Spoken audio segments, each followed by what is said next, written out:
Today has been a really hard day. I feel like 2018 should be the year that we start holding people to account for their action. We really need to up the code of conduct that is expected from users of platforms like YouTube, where people can garner significant influence with zero clapback. I saw that Chrissy Teigen actually tweeted about that, and obviously we do have this sort of lynch mob culture at the moment facilitated by platforms like Twitter and YouTube, and Jack May also tweeted about how anyone that sort of makes a response video about this is sort of capitalising on the situation. But generally, it's significant of a wider endemic problem that we have to do with online personalities and platforms. If you go in with the mindset of there is an injustice that needs to be put right, then you yourself will end up being the worst perpetrator, because in situations such as this one, I feel like it makes more sense to understand that it's not your responsibility to dole out punishment or to inform the perpetrator of just how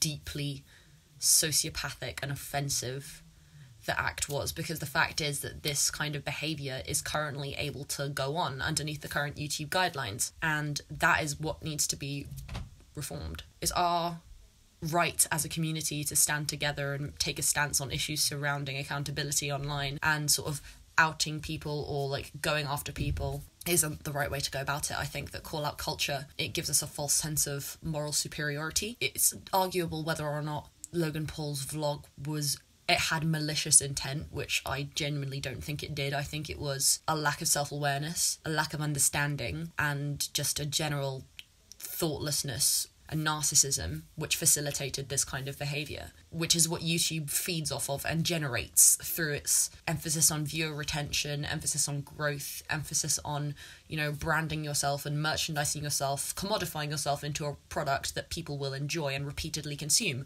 like Logan Paul's vlogs. So again, I feel like it did not have malicious intent, but the fact is that the ignorance and just general lack of self-awareness displayed by everyone involved in this scenario is enough that people are genuinely outraged at the state of the platform, as we rightfully should be. We deserve better, viewers deserve better, and creators have a responsibility. Every human being has a responsibility to think before they speak. And just like if you go outside and you spout a load of verbal abuse, then you will probably get called out on it or avoided. The same rules should apply online. If you upload a video that is traumatizing, offensive, and just repugnant in every sense morally, then you can expect some clapback. Like, not just clapback, but people aren't going to tolerate it. And I feel like there's this sort of culture of everyone should be able to find success on YouTube. We should tolerate everyone and we should all coexist and grow ourselves together, because the whole sort of ethos of YouTube is to allow anyone to broadcast themselves and anyone to sort of,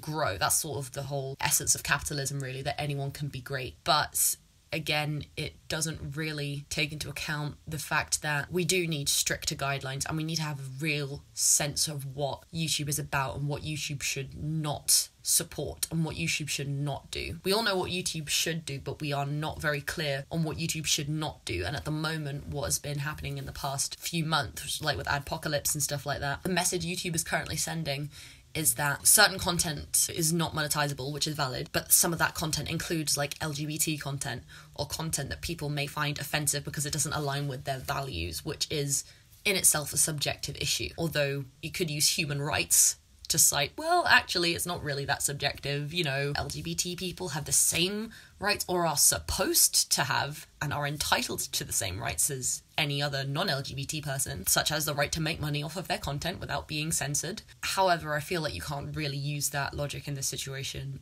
because nobody has the right to exploit someone else's death for views. See, what's the most disturbing is the fact that Logan and his editing team took the video down themselves after they saw the response that it was getting, which is even more worrying because it shows that YouTube did nothing to intervene whatsoever. And given the speed at which some of my content and other creators' content has been demonetized, and the fact that Logan Paul's video took at least 2 days to be demonetized and garnered at least 550,000 likes from his following, not only shows how influential he is, but how valuable an asset creators like him are to YouTube as a corporation. So we have to sort of really examine how valuable we all are to YouTube, which is a really crappy thing to have to consider. But it's like, if you want a creator raking in the big bucks, making them loads of money with AdSense, you are not going to be taken as seriously. I think it's important to acknowledge that this is not about Logan Paul's evilness or malice, because it's obviously just ignorance. And second of all,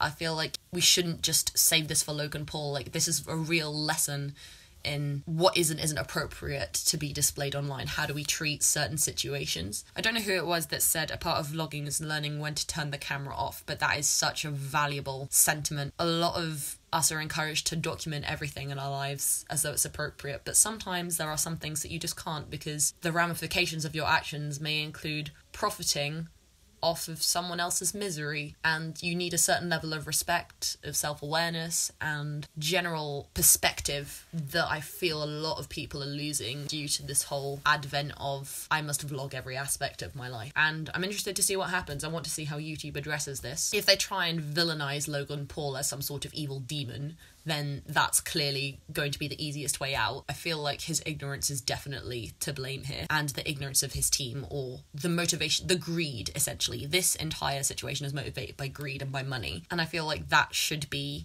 the core of what's addressed, as opposed to scapegoating Logan Paul for an issue that is sort of endemic to the way the platform treats its creators as sort of infallible, which they most definitely are not. What can I leave this on?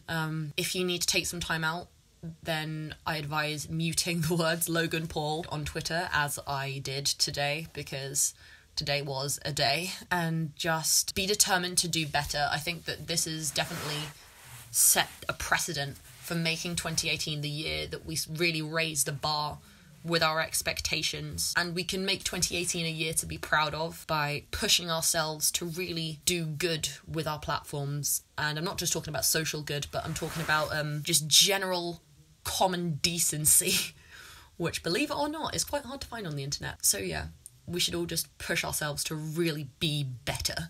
And I think that's the only sentiment we can take away from it. Don't feed into or support creators that will go that far, because if people are willing to even consider going that far, then they're probably not deserving of the opportunities they have if they're willing to misuse them in such a manner. And just everyone be good to yourselves. Happy New Year.